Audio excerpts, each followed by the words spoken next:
ನಾವು ಮೊದಲು ನಮ್ಗೆ ಶೋಣ ಅಷ್ಟ ಹುಟ್ಟಿದಾಗ ನಾನು ನನ್ನ ಹಸ್ಬೆಂಡು ಆಕೆನ ಕರ್ಕೊಂಡೋಗಿ 6 ಮಂತ್ಸ್ ಇದ್ಲು. ಅವಾಗಿಂದ ಈ ಏರಿಯಾಗೆ ವಾಕಿಂಗ್ ಬರ್ತೇವೆ.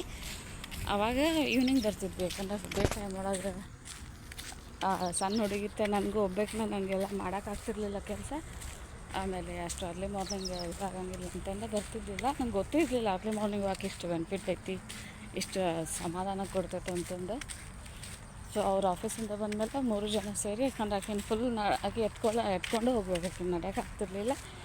ಅದಕ್ಕೆ 3 ಜನ ಬರ್ತಿದ್ವಿ. ಆಮೇಲೆ ಕರೋನಾಯಿಂದ ಮಿಸ್ ಆಯಿತು, ಯಾಕಂದರೆ ಹೊರಗೆ ಬರೋದು ತಪ್ಪಿತು. ಆಮೇಲೆ ನನಗೆ ಸೆಕೆಂಡ್ ಪ್ರೆಗ್ನೆನ್ಸಿ ಮತ್ತು ಅದು ಬೇಬಿ ಹುಟ್ಟಿ ಆಮೇಲೆ ನಾನು ಹೋಗ್ಬೇಕು ಬರೋಕ್ಕೆ ಸ್ಟಾರ್ಟ್ ಮಾಡಿಬಿಟ್ಟೆ ಈವ್ನಿಂಗ್. ಆಮೇಲೆ ಸ್ವಲ್ಪ ಹೆಲ್ತ್ ಇಶ್ಯೂ ಅದು, ಅವಾಗ ವಾಕಿಂಗ್ ಅರ್ಲಿ ಮಾರ್ನಿಂಗ್ ಮಾಡ್ಬೇಕಂತ ಹೇಳಿದರೆ ಅವಾಗ ಮಾಡೋದಕ್ಕೆ ನಾನು ಮತ್ತೆ ಅಲ್ಲಿ ಒಂದು ರೌಂಡ್ ಮುಗಿಸ್ಕೊಂಡು ಮತ್ತೆ ಇಲ್ಲಿ ಬಂದೆ. ಇಲ್ಲಿ ಸೇಮ್ ಹಾಗೆ ಅದೇ ಥರ ನಾನು ಇಲ್ಲೊಂದು 3 ರೌಂಡು, ಅಲ್ಲಿ ಒಂದು 2 ಅಥವಾ 1 ಓವರಾಲ್ 4 ರೌಂಡ್ ಅಂತೂ ಮಾಡ್ತೇನೆ ನಾನು. ಈಗ ಟೈಮ್ ಆದಂಗೆ ಇಲ್ಲಿ ಜನ ಹೆಚ್ಚು ಬರ್ತಾರೆ, ಆಮೇಲೆ ಗಾಡಿಗಳು ಹೆಚ್ಚಾಗಿಬಿಡ್ತಾವೆ.